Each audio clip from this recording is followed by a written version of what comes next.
নমস্কার বন্ধুরা, রূপাদির রান্নাঘর এন্ড সোশ্যাল থেকে সবাইকে জানাই স্বাগত। আশা করি আপনারা সবাই ভালো আছেন, সাবধানে থাকবেন আর সবাই ভালো থাকবেন।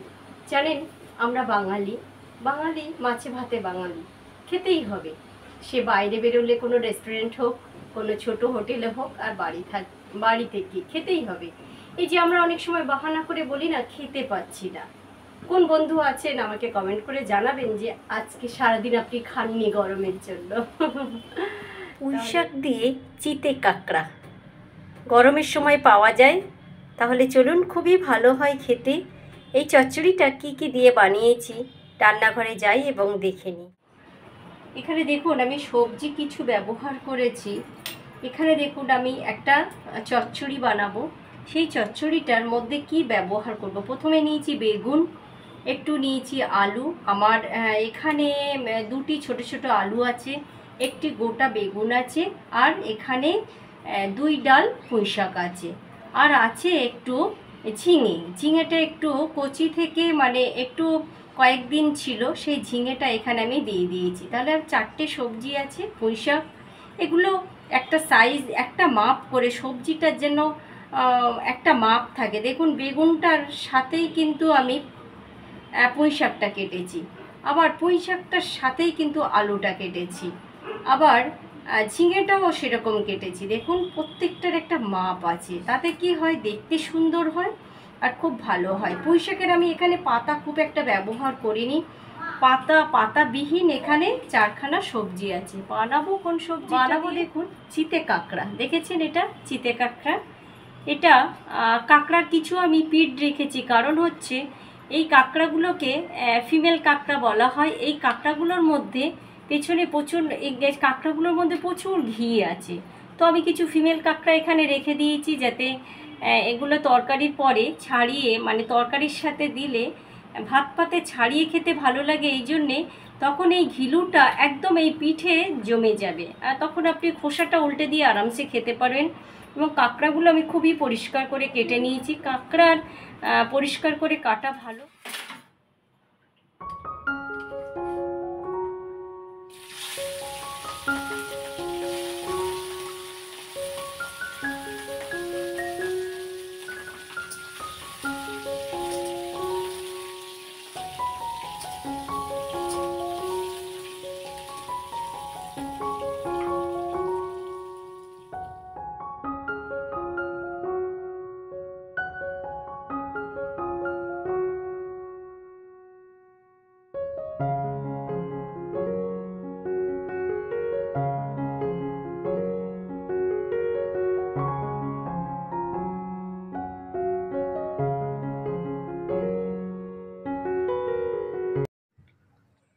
এখানে আমি এবারে ফোড়ন দিয়ে দেব কাঁকড়া ভাজার তেলে।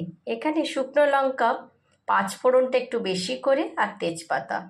আপনার যখন 5 মেশালি সবজি, যখন কোনো আপনি চচ্চড়ি বানাবেন, তখন 5 ফোড়ন দেবেন, তাতে খুব সুন্দর একটা স্মেল বেরোয়। এখানে আমি একটি বড় সাইজের পেঁয়াজ দেব। পেঁয়াজগুলো একটু ভেজে নিয়েই আমি সবার প্রথমে দিয়ে দেব পুঁই শাক। পুঁই শাকটা লবণ দিয়ে ভাজবো, কারণ সব থেকে সবজির মধ্যে আজকের পুঁই শাকটা বেশি শক্ত, তো পুঁই শাকটা ভেজে নিলে খুব সুন্দর টেস্টি হয় খেতে, আর স্লিপটাও চলে যায়, আর নুনটাও খুব ভালো পুঁই শাকের মধ্যে প্রবেশ করে। তো সবগুলো আমি দেব না, আমি পাট করে দেব। প্রথমে পুঁই শাকটা ভেজে নেব লবণ দিয়ে, তারপরে দিয়ে দেব ঝিঙে। আমার অনুরোধ থাকলো, যদি আপনারা এই রেসিপিটা কাঁকড়া দিয়ে বানান, তো একবার ঝিঙে দিয়ে বানাবেন, দারুণ লাগে কিন্তু। তারপরে দিয়ে দিলাম ঝিঙে আর আলু, ওটাকেও একটু ভেজে নিয়ে সব শেষে দিয়ে দেব বেগুন। বেগুনটা দিয়ে আবার সুন্দর করে আমি কষিয়ে নেব। মশলাটা এখানে দেব, দেখবেন ধনিয়া, জিরে, গোলমরিচ বেশি পরিমাণে, হলুদ আছে, আর শুকনো লঙ্কা 2-3টে, আর আদা বাটা একসাথে।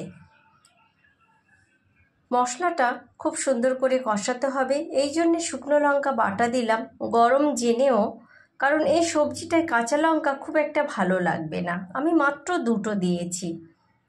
আমি গুঁড়ো লঙ্কা ব্যবহার সচরাচর করি না, আর কাঁকড়াটাও দিয়ে দিলাম, দিয়ে একটু কষিয়ে নিয়ে সেদ্ধ হওয়ার মতো আন্দাজ মতো জল দিয়ে দেব। এইভাবে একবার হাতের কাছে পেলে বানিয়ে দেখবেন, অসম্ভব সুন্দর হয়। সেটাকে আমি প্রথমে যে চচ্চড়ি যেমনভাবে দেখিয়েছি, শেষে কিন্তু একদম সেমভাবে আমি দেখিয়ে দেব আপনাদের। দেখুন, বেগুনটা শেষে দেওয়ার জন্য একদম বেগুনগুলো ঘেটে হয়ে যায়নি, আর কি সুন্দর লে হয়েছে। আর ফুটেতে কাঁচা ঘিলুটা আমি দিয়েছিলাম, কি সুন্দর একটা কালার হয়েছে দেখুন, খুবই ভালো হয়েছিল। যদি আপনাদের কোথাও ভালো লাগে, সব সময় ঝোলের রেসিপি না দেখে একটু চচ্চড়ি রেসিপি দিলাম।